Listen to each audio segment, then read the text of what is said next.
16일차 하나님의 위로 고린도후서 1장 3절에서 4절 말씀. 안녕하세요, 사랑하는 여러분.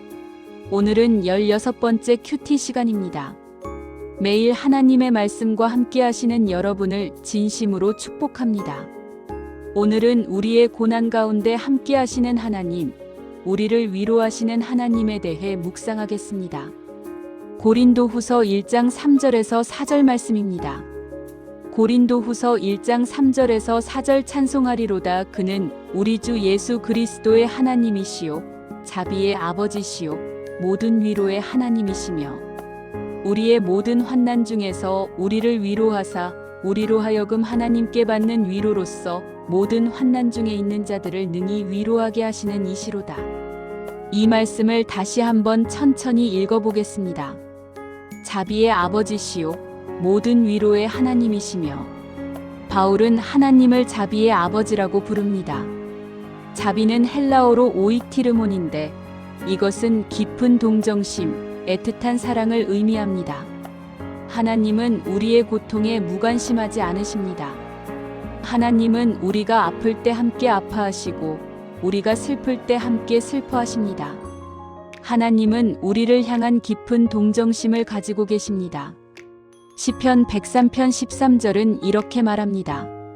아버지가 자식을 긍휼히 여긴같이 여호와께서 자기를 경외하는 자를 긍휼히 여기시나니. 또한 하나님을 모든 위로의 하나님이라고 부릅니다. 위로는 헬라어로 파라클레시스인데 이것은 곁에 와서 도와주는 것, 격려하는 것, 힘을 북돋아주는 것을 의미합니다. 하나님은 단지 우리와 함께 슬퍼하시는 것만이 아니라 우리에게 위로와 힘을 주십니다. 우리가 고난 중에 있을 때 하나님께서 우리 곁에 와서 우리를 위로해 주십니다. 예수님은 요한복음 14장 16절에서 성령님을 다른 보혜사 헬퍼라고 부르셨습니다. 보혜사는 파라클레토스로 곁에서 돕는 자라는 의미입니다. 성령님께서 우리 곁에 계시면서 우리를 위로하고 도우십니다. 모든 위로라는 표현을 주목하십시오. 어떤 종류의 위로든지 모든 위로는 하나님으로부터 옵니다. 사람들이 우리를 위로할 때도 궁극적으로는 하나님께서 그들을 통해 우리를 위로하시는 것입니다. 이사야 51장 12절에서 하나님은 이렇게 말씀하십니다. 너희를 위로하는 이가 난 아니라 우리의 모든 환난 중에서 우리를 위로하사. 환난은 헬라어로 들립시스인데 이것은 압박, 고통, 고난, 역경을 의미합니다. 우리가 살면서 겪는 모든 종류의 어려움을 포함합니다. 질병, 재정적 어려움, 인간관계의 갈등, 상실, 실패, 박해, 외로움. 우리는 다양한 환난을 겪습니다. 그런데 바울은 모든 환난이라고 말합니다. 어떤 환난이든지 하나님께서 우리를 위로하십니다. 중요한 것은 하나님께서 환난을 제거하시는 것이 아니라 환난 중에서 우리를 위로하신다는 것입니다. 하나님께서는 때로 우리의 환난을 즉시 제거하지 않으십니다. 대신 환난 가운데서 우리와 함께 하시며 우리를 위로하십니다.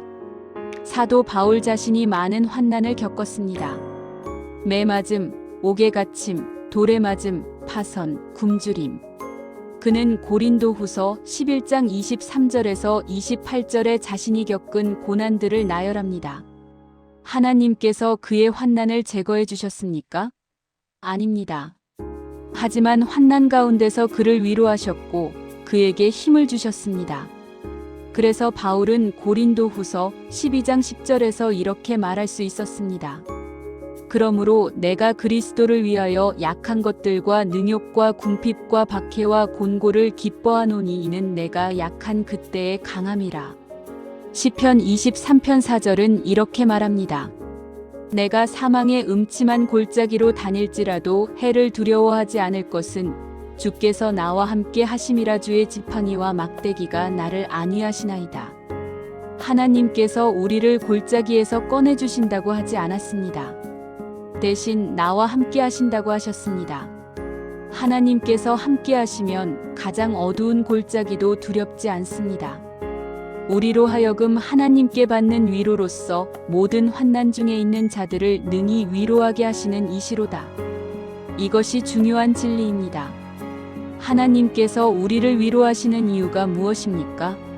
단지 우리를 기분 좋게 하기 위해서가 아닙니다. 우리가 다른 사람들을 위로할 수 있게 하기 위해서입니다. 우리가 고난을 겪고 하나님의 위로를 경험하면 우리는 다른 사람들의 고난을 이해할 수 있게 됩니다. 그리고 우리가 받은 위로로서 그들을 위로할 수 있습니다.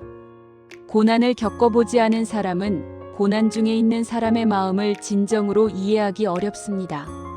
하지만 비슷한 고난을 겪어본 사람은 깊이 공감할 수 있고 효과적으로 위로할 수 있습니다. 여러분이 지금 겪고 있는 고난은 헛되지 않습니다. 하나님께서는 그것을 사용하셔서 여러분을 통해 다른 사람들을 위로하실 것입니다. 여러분의 상처가 다른 사람들의 치유가 될 것입니다. 그렇다면 우리는 어떻게 하나님의 위로를 경험하고 다른 사람들을 위로할 수 있을까요? 첫째, 고난 중에 하나님께 나아가십시오. 고난을 혼자 견디려 하지 마십시오. 하나님께 여러분의 고통을 아뢰십시오.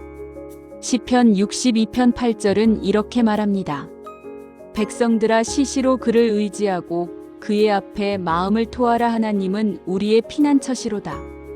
하나님께 솔직하게 여러분의 감정을 표현하십시오. 슬프면 슬프다고, 화가 나면 화가 난다고, 두렵면 두렵다고 말씀드리십시오. 시편 기자들도 그렇게 했습니다. 둘째, 하나님의 말씀을 통해 위로받으십시오. 로마서 15장 4절은 이렇게 말합니다. 무엇이든지 전에 기록된 바는 우리의 교훈을 위하여 기록된 것이니 우리로 하여금 인내로 또는 성경의 위로로 소망을 가지게 함이니라. 성경을 읽으십시오. 특히 시편을 읽으십시오. 많은 시편들이 고난 중에 쓰여졌고 우리에게 위로를 줍니다. 셋째, 기도하는 공동체 안에 머무르십시오. 하나님께서는 종종 다른 사람들을 통해 우리를 위로하십니다. 혼자 고립되지 마십시오. 교회 공동체 안에서 서로를 위로하고 격려하십시오. 데살로니가전서 5장 11절은 이렇게 말합니다. 그러므로 피차 권면하고 서로 덕을 세우기를 너희가 하는 것 같이 하라. 넷째, 여러분이 받은 위로를 다른 사람들과 나누십시오. 여러분이 고난을 겪고 하나님의 위로를 경험했다면 그것을 간증하십시오. 비슷한 고난을 겪고 있는 사람들을 찾아가 위로하십시오. 여러분의 경험이 다른 사람들에게 큰 힘이 될 것입니다. 나도 그런 일을 겪었어요. 그때 하나님께서 이렇게 나를 위로해 주셨어요 라고 나눌 수 있습니다. 다섯째, 고난 가운데서도 감사하십시오. 데살로니가전서 5장 18절은 이렇게 말합니다. 범사에 감사하라. 이것이 그리스도 예수 안에서 너희를 향하신 하나님의 뜻이니라. 환난 자체에 감사하는 것은 아니지만 환난 가운데서도 하나님께서 함께 하신다는 것에, 하나님께서 위로해 주신다는 것에 감사할 수 있습니다. 여섯째, 고난이 영원하지 않다는 것을 기억하십시오. 고린도후서 4장 17절은 이렇게 말합니다. 우리가 잠시 받는 환난에 경한 것이 지극히 크고 영원한 영광에 중한 것을 우리에게 이루게 함이니 지금의 고난은 일시적입니다. 영원한 영광이 우리를 기다리고 있습니다. 사랑하는 여러분, 오늘 우리는 위로하시는 하나님에 대해 묵상했습니다. 하나님은 자비의 아버지시요 모든 위로의 하나님이십니다. 함께 기도하겠습니다. 위로하시는 하나님 아버지, 주님께서 모든 위로의 하나님이심을 감사드립니다. 주님께서는 저의 모든 환난 중에서 저를 위로하시고 함께 하십니다. 주님, 지금 고난 중에 있는 모든 분들을 위로해 주소서.